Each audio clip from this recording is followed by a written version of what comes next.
The room went dead silent the moment 63-year-old Dolores Mabry stepped onto the gym mat, because everyone standing along those mirrored walls knew exactly why she was there, and not one of them believed she would leave with her dignity intact.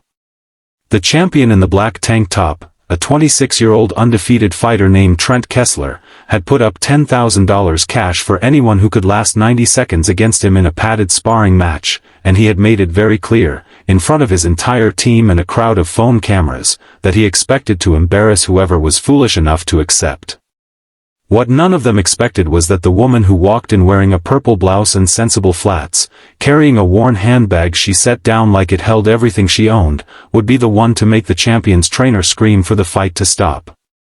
If you believe in kindness, in second chances, and in people being underestimated right up until the moment they prove everybody wrong, do me a favor right now, hit like on this video, drop a comment, share it with someone who needs a little hope today, and subscribe to Shadow Boss Tales so you never miss a story like this one. And before we go any further, I'd love to know, where in the world are you watching from tonight? Type it below, because these stories are for all of us, no matter where we're sitting. Dolores had not walked into that gym looking for a fight. She had walked in looking for her grandson. Marcus was 17, quiet in the way boys get when they are carrying something too heavy for their age, and he had been sneaking off to that gym for months, mopping floors and wiping down equipment in exchange for a few free hours on the heavy bag, because it was the only place in the neighborhood that felt like it belonged to him. Dolores found out by accident, going through his backpack looking for a permission slip, and found instead a folded flyer advertising Trent Kessler's $10,000 challenge, with Marcus's handwriting scrawled across the bottom. I'm going to try this when I turn 18. Save up money for grandma. That single line broke something open in her chest. She had raised Marcus alone since his mother passed, working double shifts at the hospital laundry for 11 years, and the idea that her grandson thought he needed to risk his body in a ring to take care of her was more than she could bear. So on a Tuesday afternoon, still in her work clothes, she drove to that gym with no plan at all except to tell this Trent Kessler to leave her grandson alone.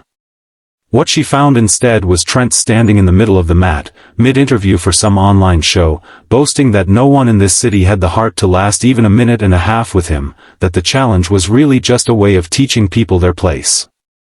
Dolores stood in the doorway and listened to him laugh about it, and something old and steady rose up in her, something that had nothing to do with money and everything to do with a lifetime of being told to know her place. She walked straight up to him and said she would take the challenge herself. The gym erupted in laughter, the kind of laughter that stings, phones already lifting to record what everyone assumed would be a viral joke. Trent looked her up and down, this gray-haired grandmother barely 5'4", and grinned at his friends before agreeing, already composing captions in his head for the video he planned to post. His trainer, a broad, quiet man named Otis Reyes who had been boxing gyms his whole life, did not laugh. He watched Dolores's stance as she set her bag down, the way she rolled her shoulders, the way her eyes tracked the room instead of flinching from it, and something in his gut told him this was not the joke everyone else thought it was.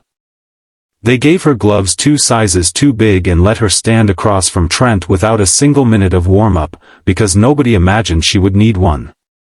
The younger fighters lined the walls, some recording, some smirking, a couple of them already feeling the first pinch of shame they wouldn't be able to name until later.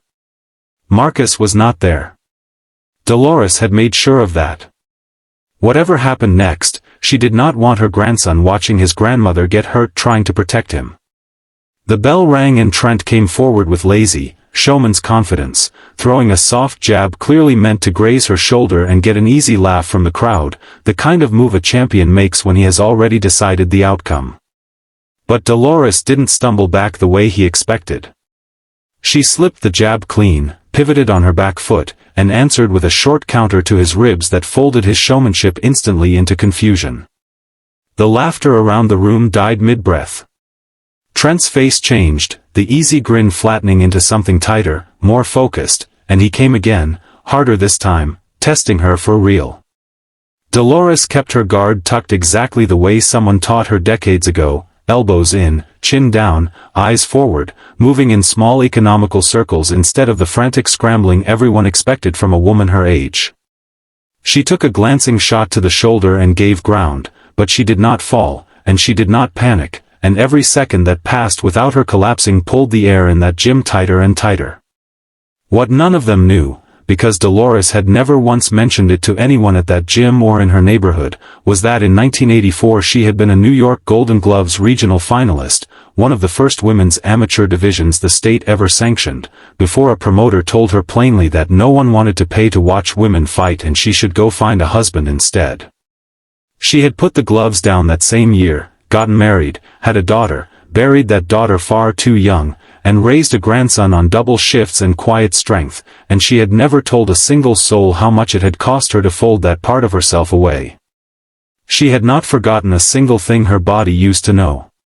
Trent, rattled now and embarrassed in front of his own team, abandoned the performance and started fighting for real, throwing combinations with actual intent behind them, and that was when Otis Reyes, watching from the corner with his stomach in his throat, saw what was actually happening in front of him. He saw a 63-year-old woman absorbing real professional-level pressure and still finding the pocket, still countering clean, still breathing controlled instead of ragged, and he understood in his gut that this was no longer an ambush of an old woman for internet clicks. This was a former fighter's instincts waking up after 40 years asleep, in a body that had aged but never actually forgotten, and his own fighter, high on ego and momentum, was about to do something in front of dozens of cameras that he would never be able to take back. Trent threw a hard right hand, more force behind it than any warm-up spar should ever carry, the kind of shot meant to end things and humiliate at the same time, and Dolores, reading it a half-second late because her 63-year-old reflexes were not what they were at 23, took it high on the cheekbone instead of slipping it clean. She staggered, one knee dipping toward the mat, gloves coming up late, and for one terrible heartbeat the whole room held its breath waiting to see if she would go down. That was the exact moment Otis Reyes screamed for it to stop. He was already moving before the word left his mouth, physically stepping between them, one arm thrown across Trent's chest, his voice cracking through the gym louder than anyone had heard him speak in years. Stop. Stop right now. He was not protecting his fighter's win. He was protecting a woman he had watched fight with more heart and more discipline in 90 seconds than most of the young men training in that gym showed in a year, and he could not let this end with her on the floor for a stunt that had already gone further than any of them should have allowed. The room stood frozen as Otis knelt in front of Dolores, checking her eyes, asking her name, asking what year it was, the practiced calm of a man who had seen fighters hurt before and refused to let panic make it worse. Dolores, breathing hard but present and clear-eyed, waved him off gently and said she was fine, that she had taken harder shots than that a long time ago, in a voice steady enough that it silenced the last of the whispering around the room. Trent stood there frozen, gloves still up out of habit, staring at the woman he had expected to fold in 10 seconds, and something in his face cracked open. He pulled his gloves off with shaking hands and said, quiet enough that only the people closest could hear it at first, that he was sorry, that he had no idea, that he had never once imagined she was actually fighting him for real. It wasn't the apology of a man protecting his image. It was the apology of a young man who had just been handed proof that his whole framework for who deserved respect in that gym had been wrong. Otis Reyes was the one who asked, kneeling there beside her, how a grandmother in a purple blouse had a jab like that. And Dolores, sitting on the edge of the ring apron with a towel pressed to her cheek, finally told them. She told them about 1984 and the Golden Gloves and the promoter who sent her home, about the daughter she lost and the grandson she was raising alone, about the flyer folded in his backpack and the sentence that broke her heart, save up money for grandma, and about how she had walked in that day not for $10,000, but to make sure her grandson never felt like he had to hurt himself to prove he could take care of her. By the time she finished talking, half the gym was in tears, including men who had walked in an hour earlier laughing at the idea of her fighting at all. Trent didn't just hand her the $10,000, though he did that too, without a moment's hesitation, sliding the envelope into her hands with both of his own wrapped around them. He asked if he could meet Marcus. He asked if he could train him properly, for free, for as long as the boy wanted, not as a charity case but as someone he now understood came from strength that ran generations deep. Otis, still shaken from how close it had come to going wrong, said the gym would cover Marcus's gear and membership himself, out of his own pocket, and meant it.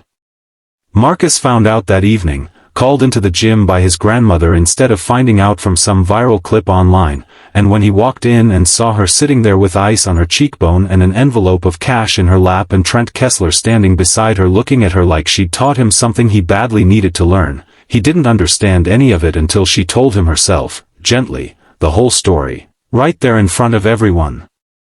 He cried before she even finished. Not because she got hurt. Because for the first time in his life he understood exactly where his own strength had come from. If this story moved something in you tonight, please don't scroll past without letting us know.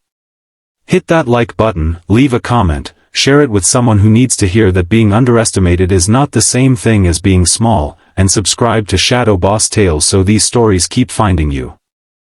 And before you go, I want to ask you something directly, because I think you already know the answer in your own life. Who is the Dolores in your family, the person everyone assumed had nothing left to give, who turned out to be the strongest one in the room the whole time? Tell us about them in the comments below. Say their name. Let them be seen, even if it's only here, even if it's only tonight. Dolores never did go back to competitive boxing, and she never asked for the attention that clip eventually brought her, the millions of views, the messages from women decades younger telling her she'd made them stand up straighter. What she cared about was simpler than any of that. Her grandson stopped hiding his backpack. Her grandson stopped believing love meant sacrifice on his own terms only. And every Tuesday afternoon now, she sits on a folding chair at the edge of that same mat, watching Otis Reyes train her grandson the right way, patient and unhurried, while the $10,000 envelope sits framed on her kitchen wall, not because of the money, but because of what it took to prove that nobody, ever, gets to decide in advance who has something left to fight for.